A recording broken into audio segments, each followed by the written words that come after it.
What's good, everyone? Welcome back to the Bearcat Den. It's Michael. And Victoria, back again with your weekly sports podcast covering NBA, NFL, MLB, and any other sports leagues. Let's jump right in. So, last night was a great night for New York. The Mets have moved on to the NL Championship Series, and the Yankees beat the Royals, putting them up at an advantage of 2-1. So, with the Yankees, they need to play one more game in order to move on to the ALCS. The Yankees struggled a little bit throughout the game, and then Stanton hit a nuke, which put the Yankees up. And we need to see a lot more from our re-signed superstar, Aaron Judge. He's been in an absolute slump as of recently. Out of all the times to be in a slump, now is not the time to. So I do think that the Yankees will win this game tonight, but I don't think it's going to be a blowout. I think it's going to be another close game like last night. What are your thoughts? No, I agree. I mean, the Royals haven't been that far behind. And I think, in terms of his playoff slump, he knows the game. Now is not the time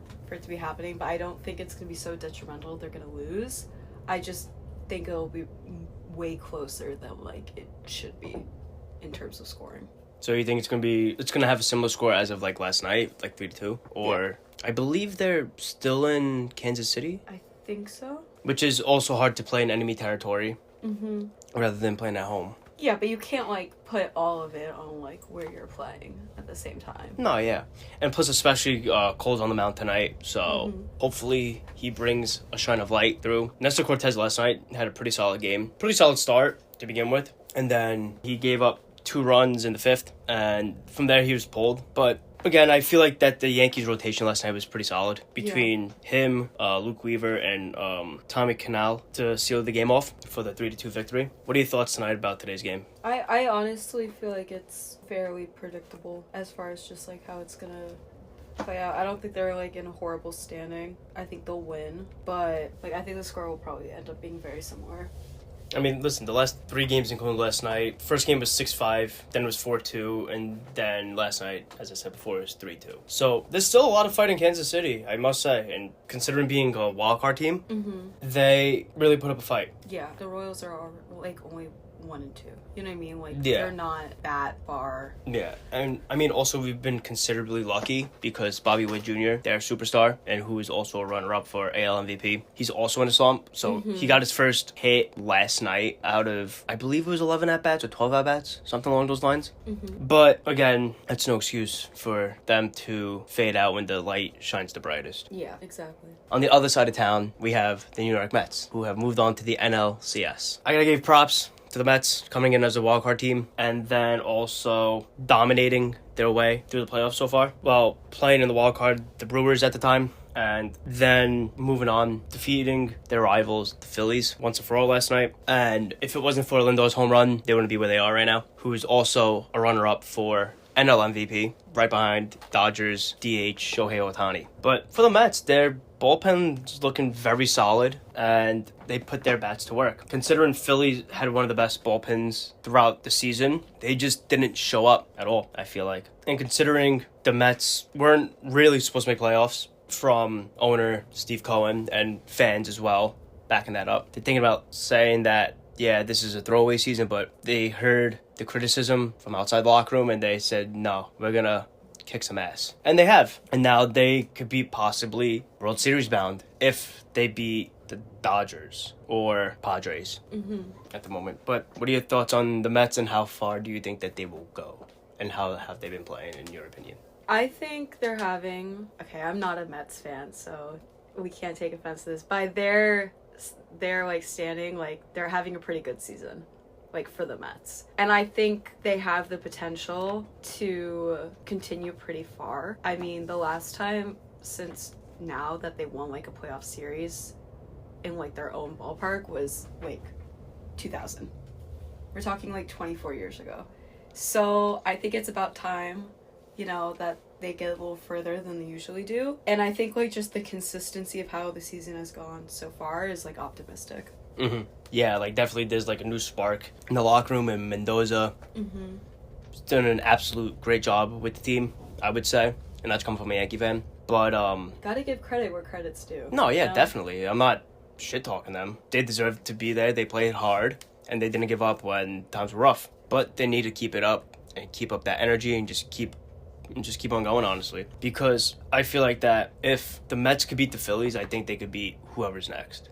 Mm-hmm. And I think I agree with that. I think you would want the Padres more than the Dodgers, I would say, because you're really against the Dodgers. You're going up against Mookie Betts, Freddie Freeman, Shohei Ohtani, biggest name in baseball right now besides Aaron Judge. Let's be honest. Mm-hmm.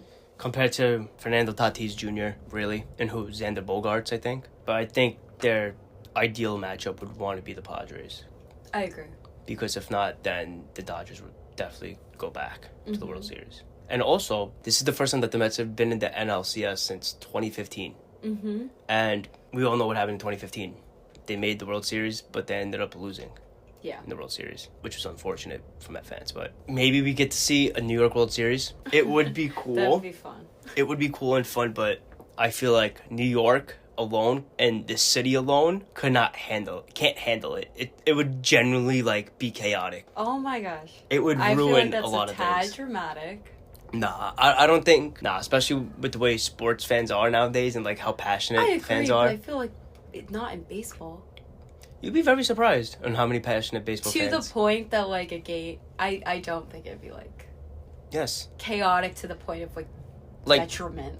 Okay, but the Subway Series is somewhat bad, but it's going to be 100 times worse, I feel like. I think it sounds fun. It is fun, but the thing is that I feel like it would also create some sort of chaos in a sense. Because you'd be going against your friends, going against your family who's on the other side. Which team do you support? Again, it's fun.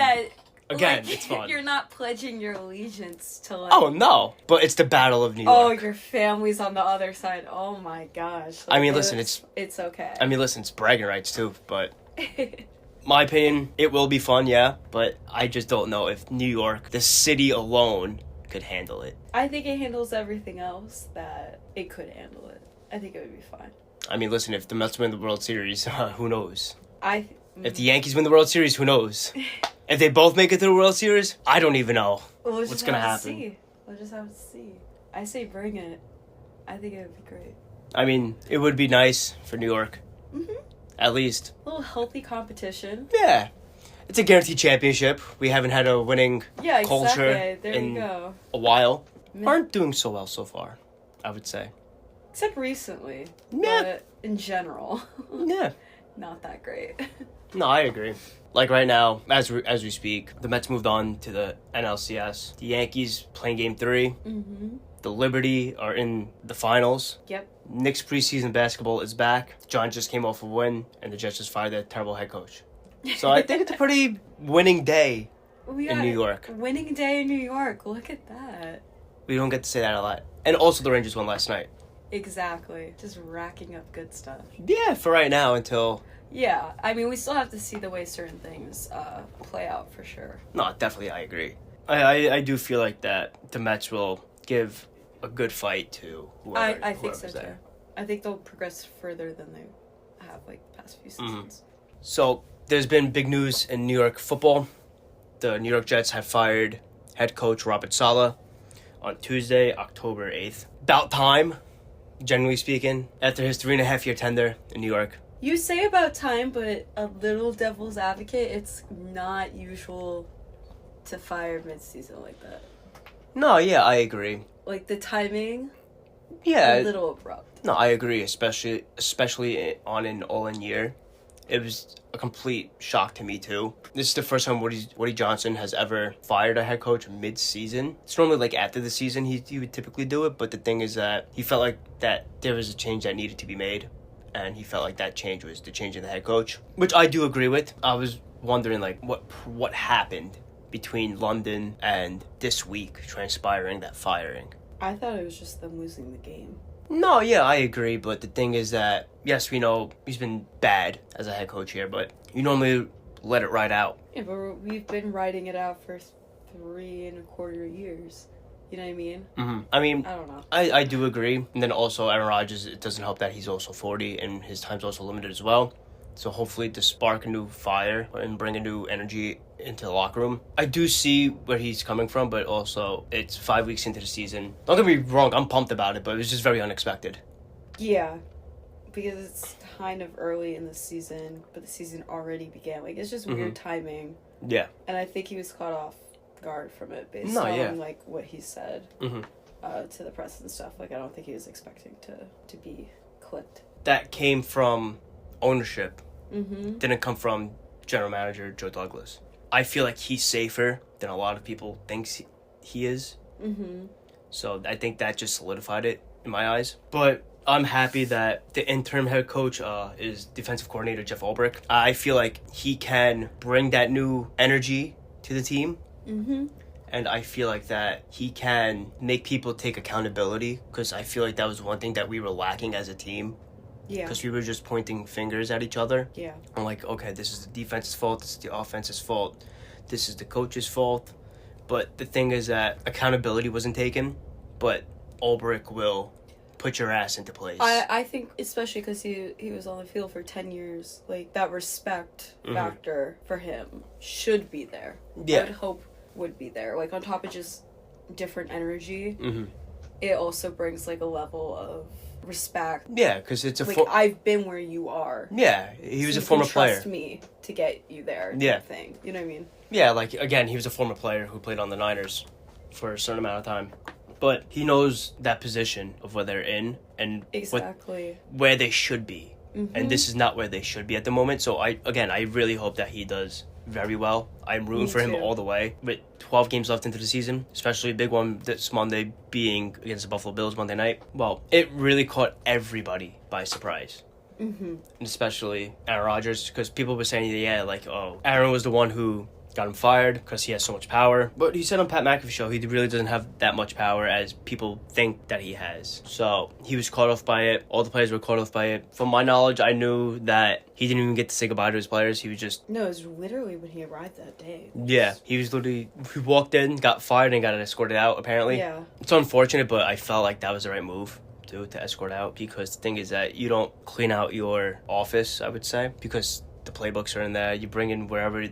You bring that playbook with you wherever you go. So from that perspective, I do understand it. But from a coaching perspective, maybe you let him talk to the players. Yeah, but like when he talked to the press, like he had a message about like how much he appreciates that team and the Yeah. respect and love he has for all of them.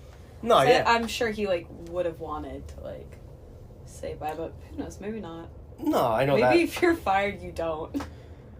Nah, he's always been a player's coach, so like he probably had the players' respect. But the thing is that they didn't have the belief in him. Yeah, which I think is the change we'll see. Hopefully. Mm-hmm. And then also, one thing that Ulbrich did already, as of today, was he changed offensive play callers and from Nathaniel Hackett to Todd Downing. You're basically still in the same situation to a sense, but you need that other option of a play caller because one wasn't working, so you resort to the other. Back when he was with Tennessee, Todd Downing, he had one of the highest percentages in the red zone, which is great because that's one thing we lacked in. But this season we've been pretty sufficient with it because, again, Aaron Rodgers is at the helm. But I hope he changes things up, and I hope that we see a different style of offense. We see that creativity. We see the uniqueness of plays being used on like motions, end arounds, movement, which we did lack big time. Defensive-wise, I'm not worried about the defense at all. Defense, I think, will stay the same for the most part. And Hassan Reddick needs to get in this building ASAP because I feel like that there's no pressure on the quarterback at all. But meanwhile, last game there was, yeah. But I think if you add Reddick to this defense, it's going to be chaotic. Again, we're talking about the offense here. What are your thoughts on the movements? I think the Jets don't have high standards for themselves. And I think that hopefully this change in coaching and what that's going to implement on the field can aspire not just accountability for like let's get it together, we can actually get it together.